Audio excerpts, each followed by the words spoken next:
محفل کو آگے بڑھاتے ہوئے اب میں دعوت سخن دیتا ہوں اس ادارے کے روح رواں بانی و مبانی پروفیسر عبدالحکیم شاہ بخاری صاحب کو کہ وہ اسٹیج پر تشریف لائیں اور بچوں سے خطاب کریں. آپ کی زوردار تالیوں میں سر عبدالحکیم بخاری صاحب. زوردار تالیاں. بسم اللہ الرحمن الرحیم. میں اپنی بات کرنے سے پہلے ایک انفارمل بات کرنا چاہتا ہوں کہ ہمارے بچوں نے جو پروگرام پیش کیا ہے اور جس میں پڑھائی کے علاوہ اتنا کچھ تھا کہ مجھے تسلی ہو گئی کہ ہنے کو اگر نوکری نہ ملی تو بخ ولائی نہیں مردے. ڈیئر اسٹوڈنٹس، سب سے پہلے تو میں شکریہ ادا کرنا چاہتا ہوں مہمانان گرامی کا جو تشریف لائے، اور ان مہمانان گرامی کا بھی جو اپنی مصروفیت کی وجہ سے کچھ لمحہ ہمارے ساتھ بیٹھ سکے پھر واپس تشریف لے آئے. میں خوش آمدید کہتا ہوں. ہمارے بچوں کے ساتھ ان کے والدین بھی تشریف لائے. میرا دل کرتا تھا اس دفعہ کہ جن بچوں کو انعامات مل رہے ہیں ان کے والدین بھی اسٹیج پر ان کے ساتھ ہوں، کیونکہ یہ سارا ان کے والدین کی وجہ سے ہے کہ بچے اس نہج پر، اس سٹیج پر پہنچے ہیں. میں اسٹوڈنٹس کا بھی شکر گزار ہوں اور خوش بھی ہوں کہ انہوں نے بہت اچھا پروگرام ترتیب دیا ہے.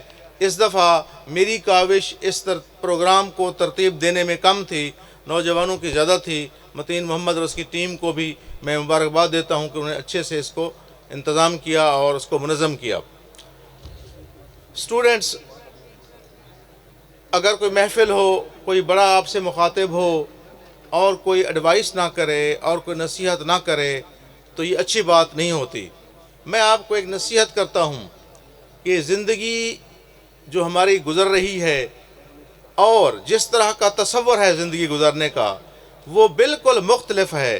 جانور میں، انسان میں اور اشرف المخلوقات میں پھر فرق ہے.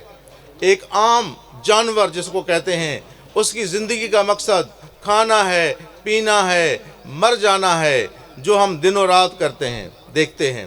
اسی طرح انسانوں میں بھی خدا نہ خواستہ وہ لوگ جو اپنے حصے کا رزق کھاتے ہیں، کماتے ہیں، مر جاتے ہیں، وہ بھی جانوروں کی ایک مثل اور تمثیل ہوتے ہیں. لیکن زندگی ایک گوہر نایاب ہے، اور اس زندگی میں یہ نہیں کہ ہم نے کھانا پینا پڑھنا بھی ایون کوئی زندگی نہیں ہے. زندگی یہ ہے کہ کچھ آپ نیا کر جائیں. زندگی یہ ہے کہ کچھ آپ روایات کو تازہ کر جائیں، بلکہ اس سے بڑھ کر کچھ نئی روایات کو قائم کر جائیں. یہ زندگی ہے. تو یہی زندگی کا تصور جو ہے وہ انسان کو باقی جانوروں سے ممتاز کرتا ہے. تو میں آپ سے یہ توقع رکھتا ہوں، یہ نصیحت کرتا ہوں اور یہ ہدایت کرتا ہوں، خاص طور پر طلباء سیکنڈ ایئر جو ہم سے الوداع ہو رہے ہیں، کہ زندگی کے اس تصور کو سامنے رکھیں گے کہ دراصل آپ کی زندگی کچھ نیا کرنے میں ہے، کچھ بڑا کرنے میں ہے اور کچھ ڈیلیور کرنے میں ہے تاکہ لوگ آپ کو یاد رکھیں. Thank you very much. میں خود دعوت دے رہا ہوں سید احمد شاہ صاحب کو کہ وہ تشریف لائیں اور وہ بھی آپ کو کوئی نصیحت، کوئی موٹیویشنل بات کریں اور ساتھ میں دعا بھی فرما دیں. Thank you very much.